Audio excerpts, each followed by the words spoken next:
Kurt, Michelle. How the heck are you? Good. Good, good.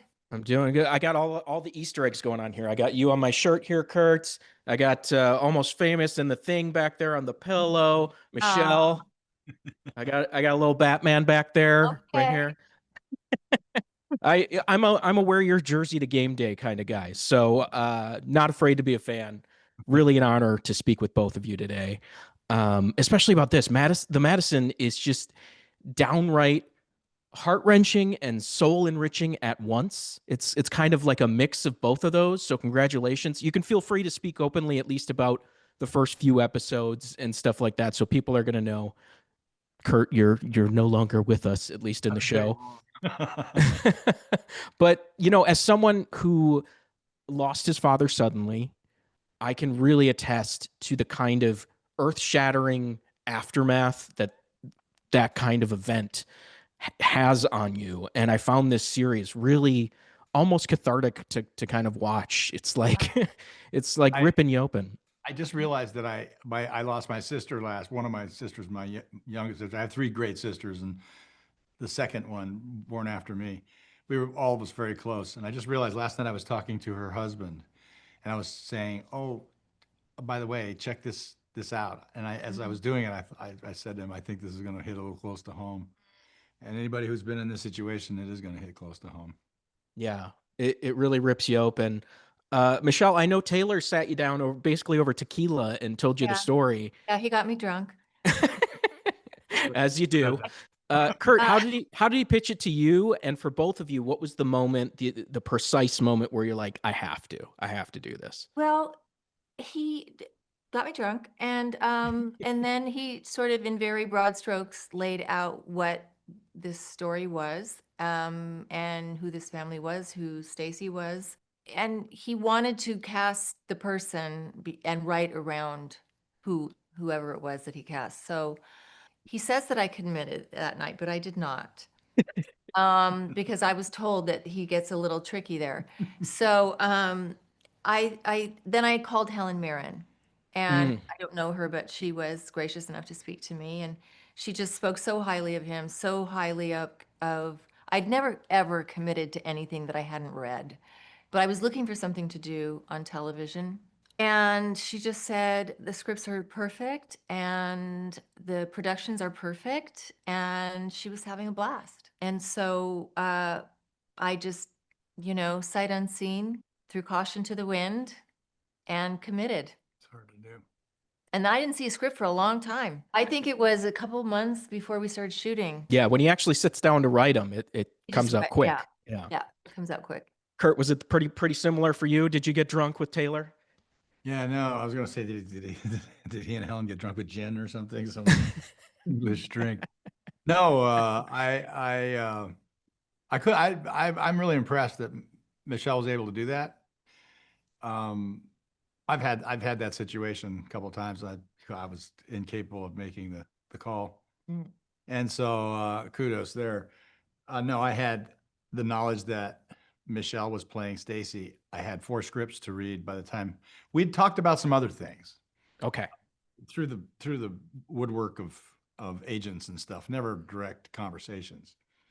And when this came about, I was doing another show, and it's like the scheduling's not going to work out, blah blah blah. So uh, they were able to do that. Michelle and Taylor and Paramount together, I think, figured out a really good way to make it happen.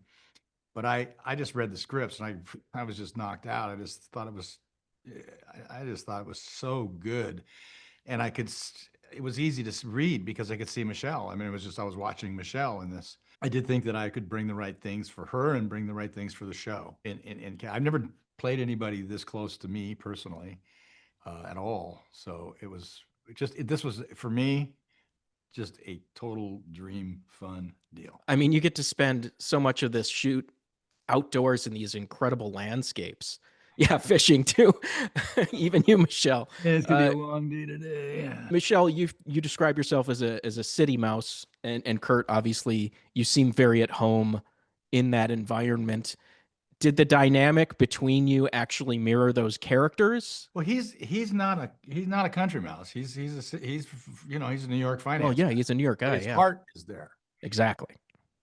And that was what I wanted to Yeah. have you be a part of that you just didn't Yeah. do. Yeah. But I didn't want to make you feel guilty about If it. you would just build a toilet. Yeah, well,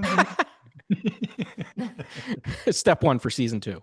I think uh, that may happen. you hadn't worked together since Tequila Sunrise. I actually hadn't seen that, so I watched it this morning and I was like, wow, this holds up great.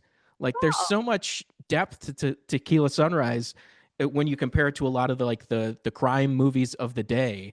That's Took me nearly 40 37 years now. It took me 37, 38 years to get the girl. Yeah. I mean, Mel gets to have all the great, and not me. So Mhm. Yeah. I mean, did that shared history kind of help create the kind Well, of long marriage vibe? it helped me a lot because, first of all, because I adore him, and I have such fond memories of him working on Tequila Sunrise. Um, but also because it took a while to cast him, and so for the first season, I had to do a lot of those, all of my scenes actually, my side of those scenes, I had to do them without him. Oh wow. odds that for sure it was going to be him. Well, at a certain point, I mean, it was pretty sure we were working on it. Everybody wanted him. They just had to figure it out. So Taylor kept saying, I had one camp that was saying, no, it's not going to happen. And I had Taylor saying, it's going to happen. So I just went with it's going to happen and You guys figured decided it out. decided it was Yeah. Kurt. And it was, better to commit to that because it's going to be more fun acting with this guy than anyone else. So, whoever would come on would benefit from me pretending I'm with you.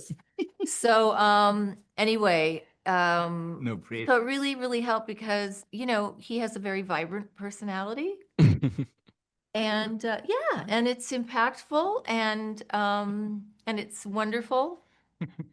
We had a Yeah. ball. We had a Yeah. great time on Tequila Sunrise, We did. and there was no way that, And there thank wasn't a God lot of we fun. don't have Alzheimer's. I haven't forgotten how much fun it was. Mm.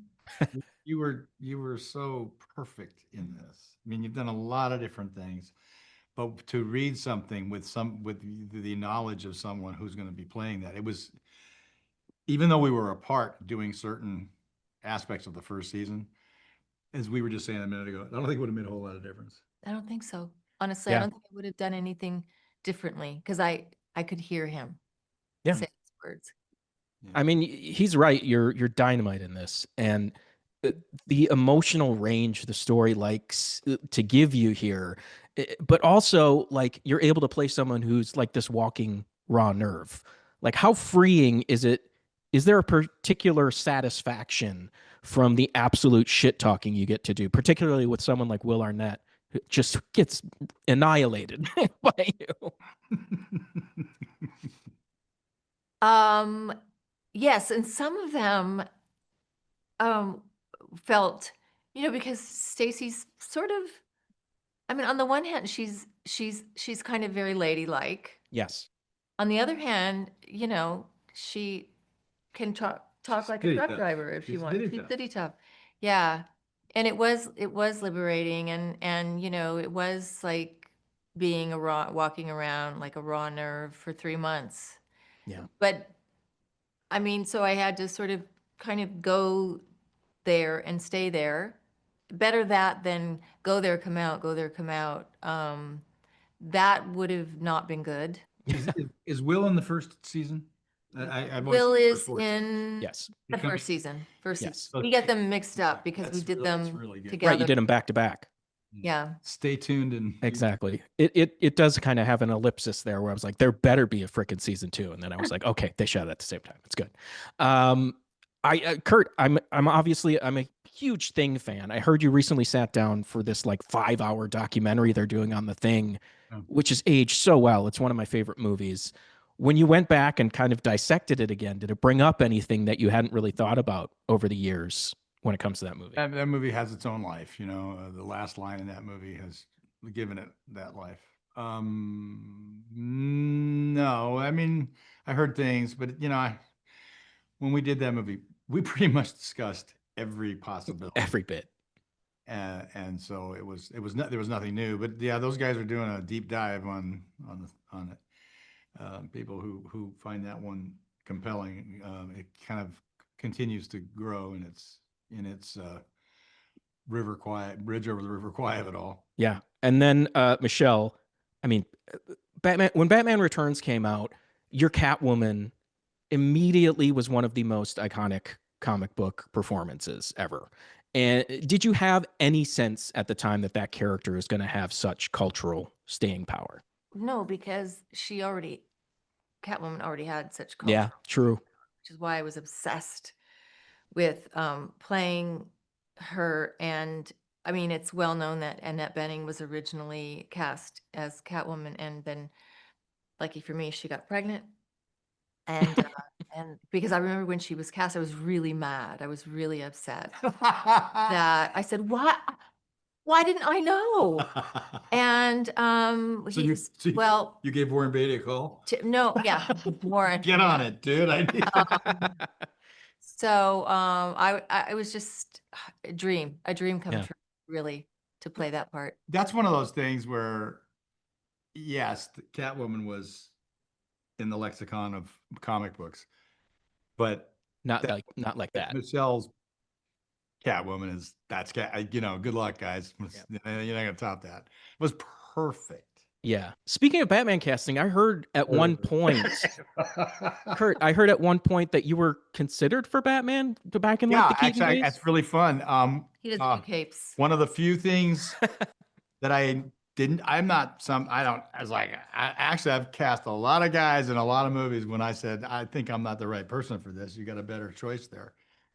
Yeah, there was a lot of talk about that. Never heard anything real, but I was hoping because I couldn't stand what they were doing with Batman. Like the comedy stuff. I couldn't, it's like this. Jack Nicholson had the great line, which is, I'm crazy, but this guy who's dressed like a bat is fine. It was like, no, there's a real story there, but it's dark. Mhm. And then Christopher Nolan got into Of course. it. Has one of my favorite lines in an ending of a movie when Gordon, what's his name, Officer Commissioner Gordon says, "I never said thank you," and he turns around, looking, and he says, "And you'll never have to." That's Batman. I don't do Yeah. this for you. I don't do this because you need me to do it. I do it for me. That's a different guy. I thought that was I loved seeing what took place after that. Yeah. What might have been? You might have been. Catwoman was like perfect. Yeah. Amen. They're going to kick me out of here. I just want to thank you both for the time and for the show because it really, really was an experience So for me. happy that it was that meaningful for you. It really was.